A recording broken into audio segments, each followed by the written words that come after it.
Hello again, everybody. Cosmic Owl Astrology here. Louise Eddington. I am the Cosmic Owl and Wisdom Weaver. I weave numbers, tarot with the astrology and a little bit of the old intuition. And before we dive in, I would like to thank all of you who are my lovely subscribers, the ones who leave me comments and thumbs up.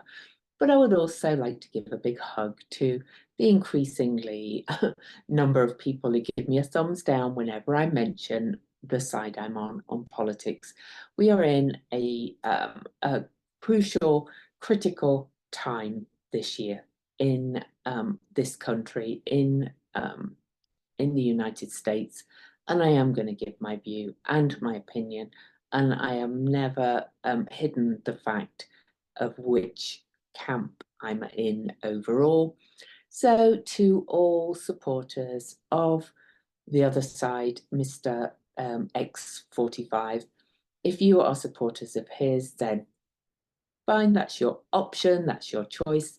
But if you come in my comments calling out President Brandon or giving misinformation or not even listening to my videos properly, you're more like probably going to be blocked. Okay, so that's my channel, my rules. Okay, so let's dive in. We have a Capricorn full moon coming up, and the Capricorn full moon is on July the 21st. And I have to say, it's, oh, I'll pull myself in. My cat just got off. I may even have to let her out the door, but we'll see. This is the second Capricorn full moon. We had one at the very early degrees, obviously, a month ago.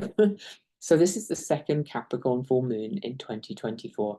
And I have to say that this one is not an easy full moon.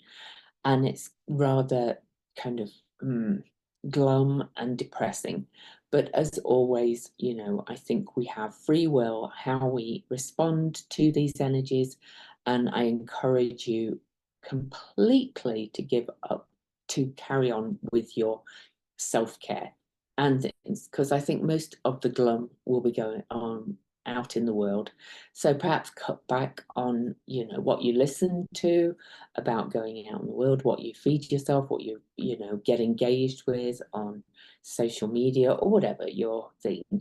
I actually just, you know, said to a small group of friends that I have, we kind of have this messenger chat, but we are friends here in real life too. There's some disagreement at the moment about some of the things that are going on. And I just said, I think we should stop, you know, sharing our links and things politically for a little while at least, because I value you all as friends.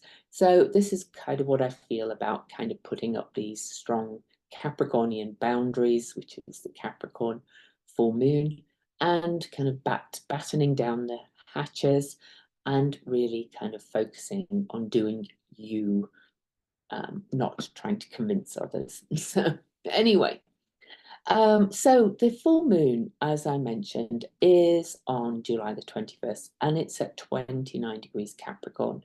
And that's a significant degree for things I will talk about coming up soon. But let me talk about the numerology briefly first. The numerology of 29 is actually a nice number. If you think about it, 29 is 2 plus 9, which is a master number.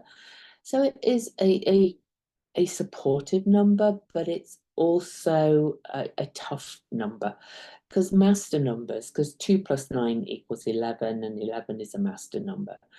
11 master numbers are great, but they also come with more pressure and kind of more sense of responsibility.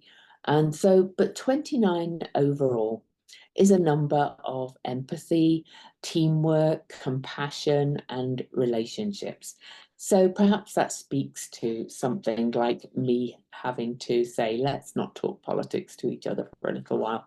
I'm just going to pause while I let this cat out.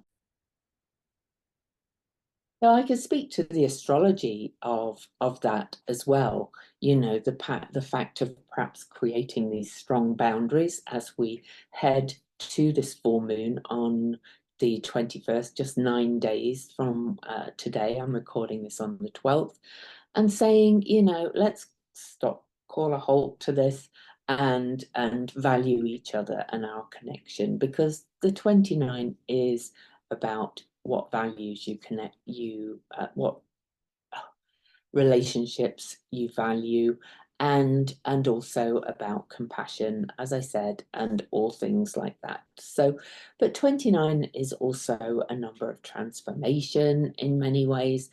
It's got a deep sense of purpose and self-realization and growth. Okay, so it's a very strong number, is all I'm saying, okay, for this 29. Now let's have a look at the astrology, and then I will talk about it. And after the astrology, I'm going to look at the symbols, and I actually pulled 3 cards as well that we'll look at. So, because it is rather a strong full moon. All right, so here's the astrology. So here's the Capricorn full moon. It's at 6:17 a.m. Eastern time on July the 21st, which is a Sunday, the sun's day. And so that pretty much means, I think, that it's going to be on the same day for most of us in the world, because it comes early.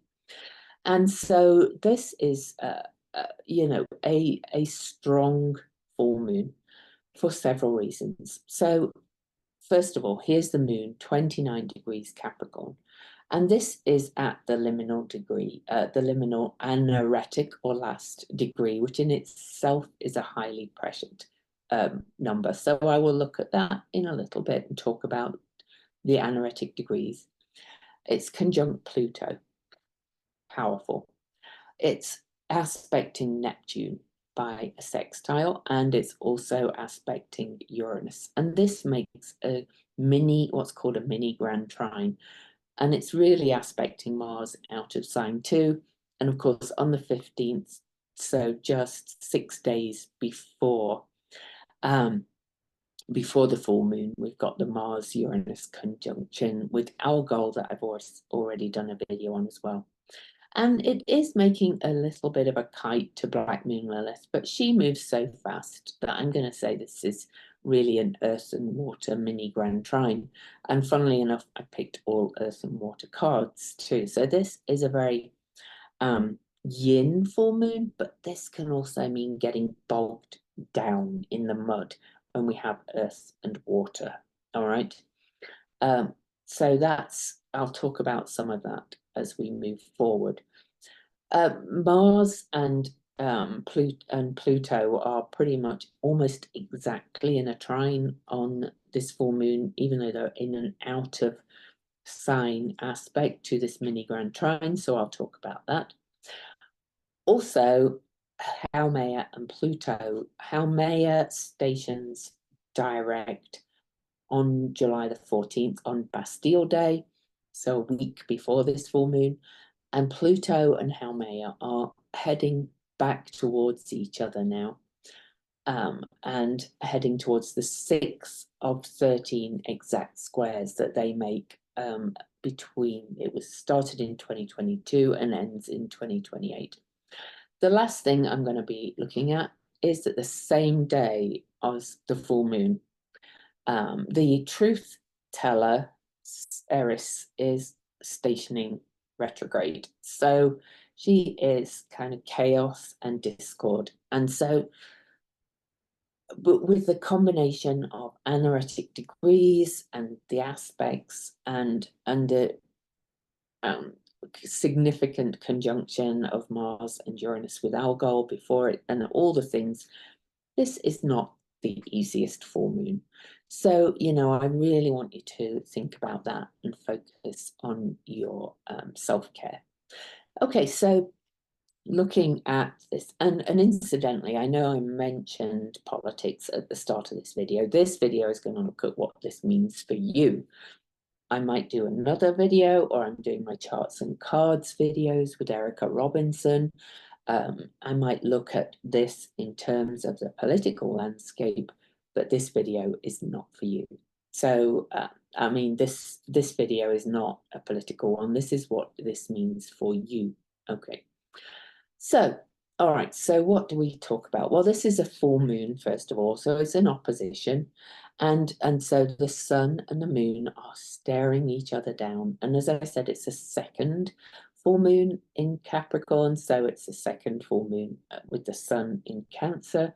And Cancer Capricorn axis is really the axis of birth to death, old birth, family, youth, memory, ancestors to Capricorn, old age, elder wisdom, the Grim Reaper, death, all those things of Capricorn. Not necessarily that it's always death, but it's that axis of birth to death. It's all that life experience in between, because the key with an opposition is integration, right? So that's it.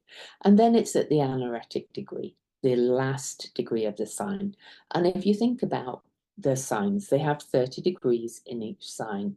So by the time the moon and the sun have got to the last degree of these two signs, they're kind of containing all of the sign within them. And it's about to change, move forward. And this feels like a little bit of a no man's land in many ways between two countries. It's kind of highly pressured. You've learned all the lessons of the Cancer and Capricorn, and change is coming.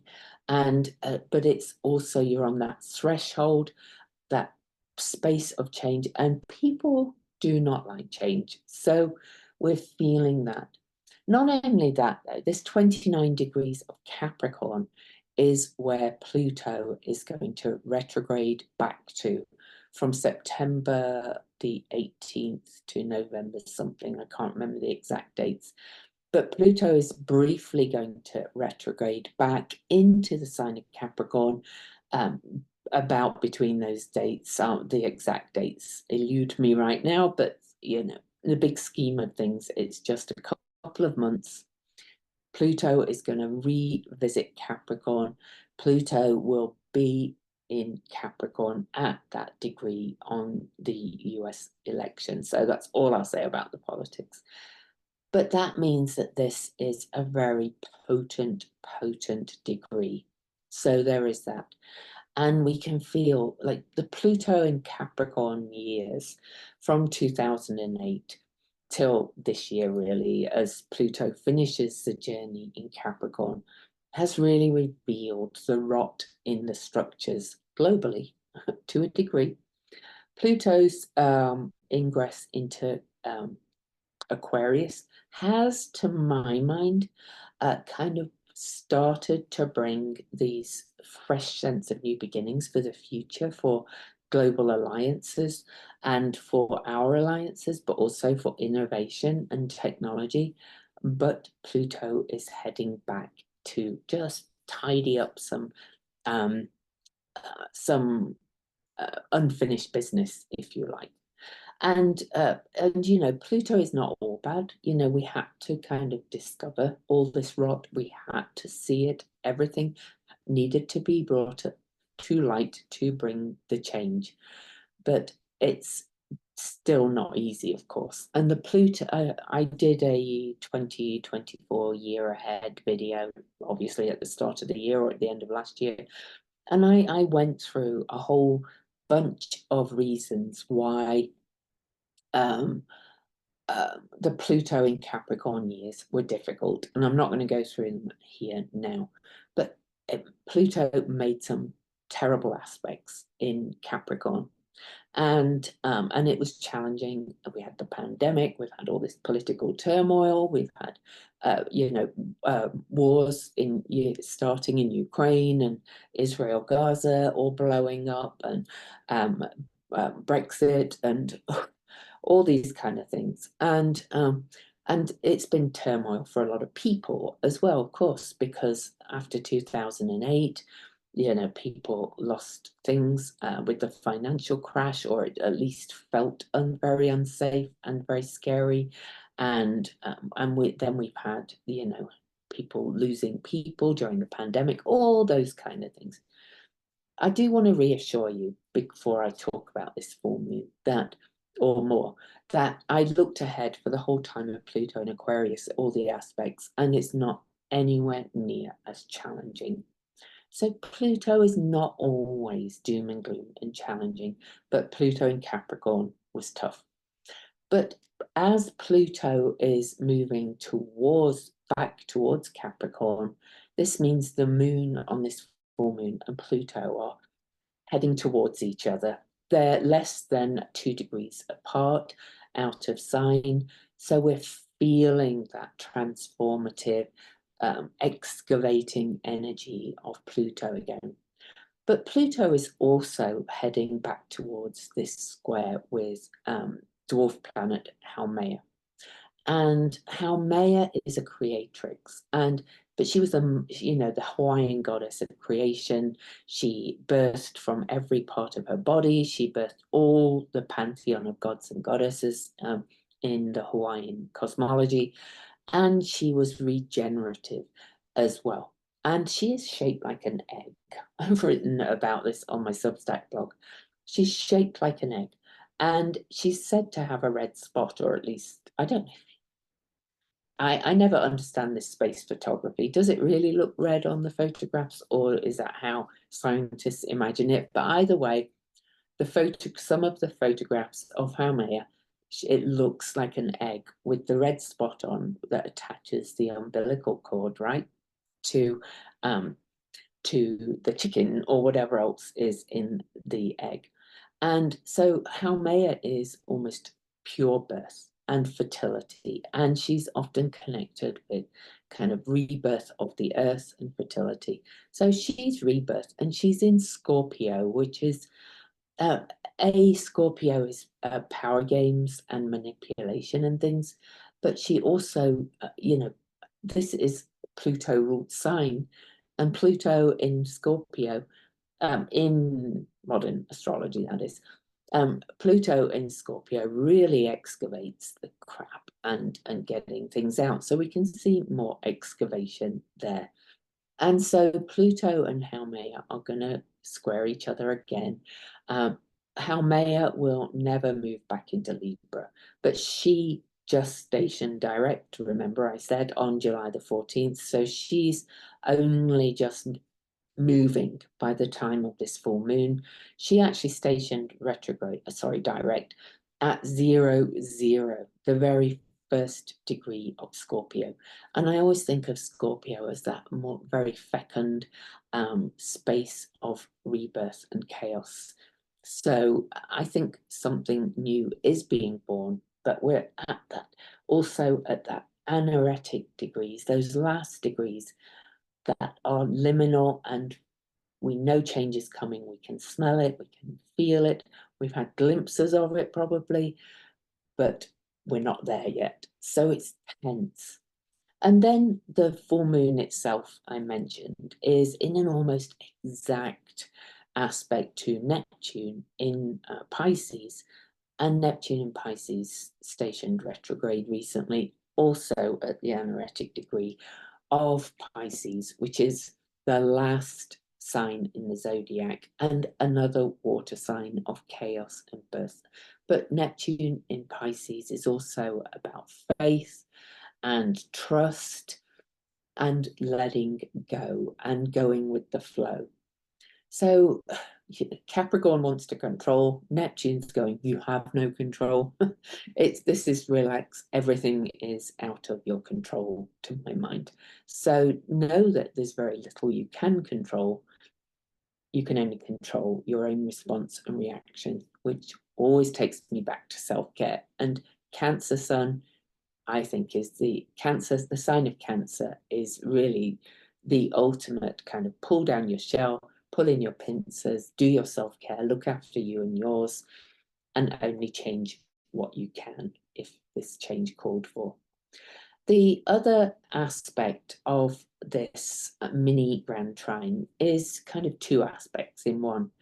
The full moon itself is trying to Uranus and Algol, who just met on the 15th, and they're at 26 Taurus. And so you know, that's radical change, which will really be activated by this Mars-Uranus that's meeting on the 15th. Now, of course, that has radical change both ways. It can be a real awakening, but it can bring sudden change. And then we also have the fact that Mars has moved into Gemini by the time of this full moon, an air sign of the mind, and Mars is in an almost exact trine to Pluto. Now, Mars and Pluto are both the traditional and modern rulers of that sign of Scorpio that we talked about. But Mars and Pluto is going, I am driven to bring the changes. Mars is moving away from Pluto, they're moving away from each other. So there's a feeling into my mind of, you know, we are getting a real idea of what needs to change or what we need to change. And now, you know, we can have one more deep dig and look into it, but Mars is like, I'm ready to take action. Mars is action and be the change I want to see in the world. And of course, Mars was the guide for the April the 8th eclipse that has kind of like activated a whole load of stuff.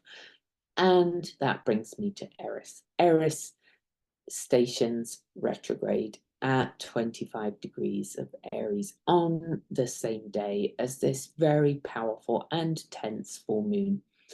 And Eris is, you know, she causes chaos and discord, but she's not always, I don't believe she's hate, as some astrologers do, but I believe she can be hateful if she feels left out or she's representing the outsiders. She doesn't always have to be, but whatever she does, she pulls down the picket fence, she reveals the artifice underneath within ourselves and everybody else around us. She's showing us really who people are in many ways.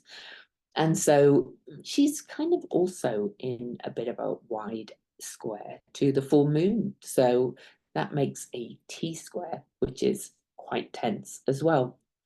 So, you know, all in all, this is all of this full moon. I just want to show you something else. Okay, so quickly, just to show you how the stories are tied together. I think I've mentioned before, and other astrologers have, that, you know, Neptune is changing signs over the next year or so. Saturn is as well into Aries, and Uranus will also start to move into Gemini. So we are moving into a time of change. Well, this full moon is kind of activating all those big players and saying, this, you know, the big changes are coming and we are going to look at them now. And I just wanted to point out that Neptune, Uranus, the Sun, and the Moon are all making this pattern together as well. So it's all working together. So tough. Cancer, the Sun is in Cancer though, and also at that anoretic degree. So you may feel like insecure. You may feel like things are, the rug's being pulled out from under you, but think of that number and think about the self-care. And, you know, I've learned that it's all I can do sometimes is to just take care of me and my family. And, you know, nothing I can do, bitching, moaning, getting involved in fights with people I care about, none of that is helping. So, all right, so I'm actually first going to read the Sabian symbol for Capricorn 30, which is one we've been to before because Pluto was there before. We've been there a few times actually, but it's a secret business conference. It's also known as, what was it called? A secret meaning of men responsible for executive decisions in world affairs. You know, I always feel a bit with this one because, you know, everybody goes on about the deep state, but I do think there are, how can we describe it? There are people who, you know, there are councils, there are there's NATO, there's those leaders, there's other leaders that get together. I don't think there's one deep state kind of thing, but yeah, other people believe it. But hey, that's up to you. But I like this interpretation because I don't want to go there with that, honestly. This is Blaine Bovey, sabiansymbol.typepad.com. He says powwow, and I will come back to that. He's not, stealing the word or anything. He says a strong sense of privacy runs through Capricorn 30. It's the equivalent of singing, "Ain't nobody's business what I do." The secret business conference may well apply to major decisions made in history, changing the standard of currency, for example, and all those things. But he said there is also a spiritual stream of sense in private or secret chambers, a genius for arriving at accordance in matters being conferred upon is highlighted. Finding the right balance through negotiation or inner reflections is also to be expected. He said it's also interesting to note that the powwow, word powwow, meaning conference, derives from an Algonquin name for medicine man, literally he who apprehends by dreams. He says, as the 5th degree symbol in this series and the final Capricorn degree, things tend to work out well. A way is found to move forward based on agreement reached in secret. However, there is a sense that what is agreed upon can set in motion things that will have long-term effects and consequences, just as there is a sense that decisions are based largely on what has already transpired in the past, like an inherited history. All right, so I'm going to let you take from that what you will. And I'm going to read you the symbols, or at least the Omega and Chandra symbols by John Sandbach. So the Omega symbol is a crystal made in a laboratory, is buried in the ground. And he said this is transforming and inspired, and the degree angel says this is unconditional love and refuge and shelter. The Chandra symbol is blue morning glories growing up a tall trellis. So let me read you his interpretation. This degree combines the most sophisticated, elaborate, and complicated ways of being and thinking with the simplest, most basic and earthly ones. There is always, though, a leaning toward the latter as taking precedence, with the former serving as supports and tools for them. This degree sees through much and is never seduced, deluded, or confused by the complexities the human mind perpetrates. It has a way of finding everything useful and of being able to cut through any confusion to the simple, real core of the soul's purpose. The Chandra symbol for this degree is blue morning glories growing up a tall trellis. The roots of the morning glory are anchored in the ground, from whence they draw the sustenance needed to climb toward the sky.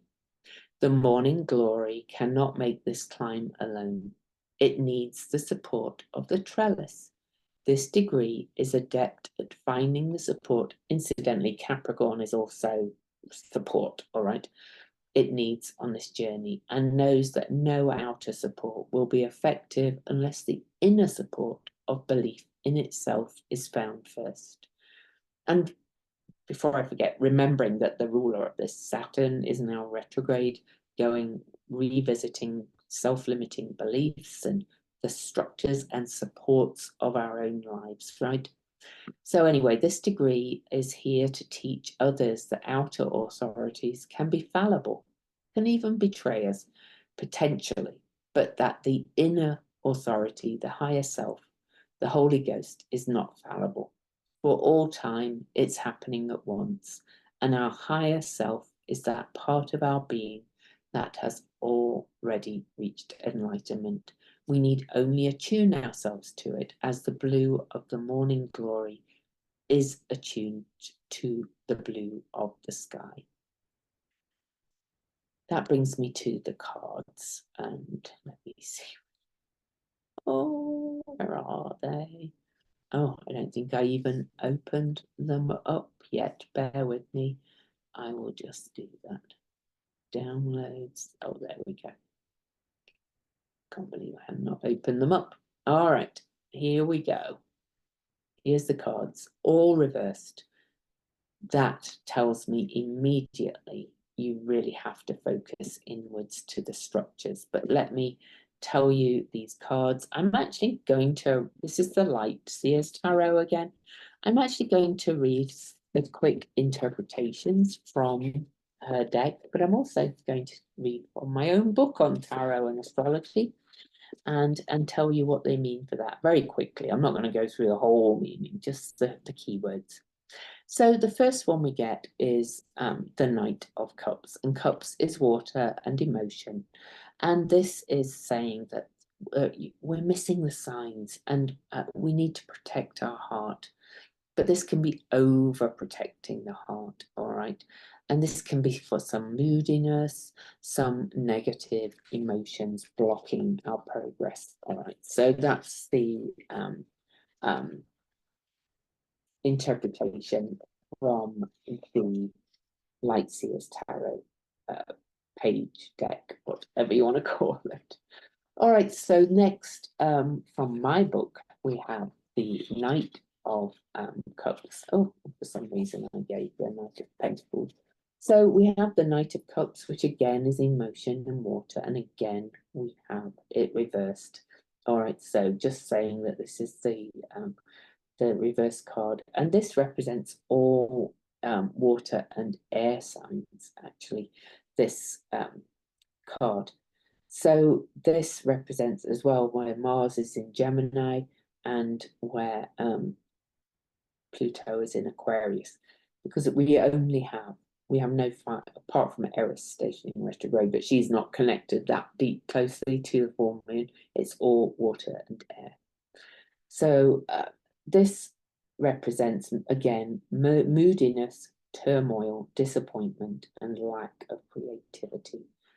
And we feel this coming. A friend and I just discussed that a little while ago. So there we go. And so the second card we have there, we have the Page of Pentacles. So now we move to Earth signs, right? And again, it's reversed. So let's stick with where we're at and let's go with the Light Seers Tarot. So that says that this is about lack of progress, learning from past mistakes. That's a good one for this one. But also not able to quite bring plans down to earth. So to work on that through this. My book says that this can also mean lack of passion. It's very kind of held down, and this is what this full moon feels like to me. Feels like, you know, feeling a little bit defeated, not able to kind of summon this fire and passion and things. So do more self-care. And then the last card we have is the Nine of Cups. And this one is reversed again, but this one is calling you to really tell you that you are not appreciating the simple things in life. This is not a lack of gratitude in many ways. This is also about delayed gratification, realizing you can't have everything you want all at once, always. There's an air again of unfulfilled desires. And this one is actually Jupiter in Pisces as well, Nine of Cups, okay? And it's lack of fulfillment when it's reversed. So all those cups, we're seeing the cups empty, and really gratitude can change that. But so you can turn that frown upside down with the Nine of Cups reversed by doing gratitude lists, self-care, blocking out some of the stuff that really is making you feel dragged down, and knowing that you have time, which is very Capricorn as well, to keep working on creating what you want in your life. It doesn't have to all come at once. Saturn and Capricorn are very much about time and achievement over time. Okay. So that's this full moon. Again, not an easy one, but hopefully the guidance I've given you with it can help you navigate it. Much love. I will get this up to you.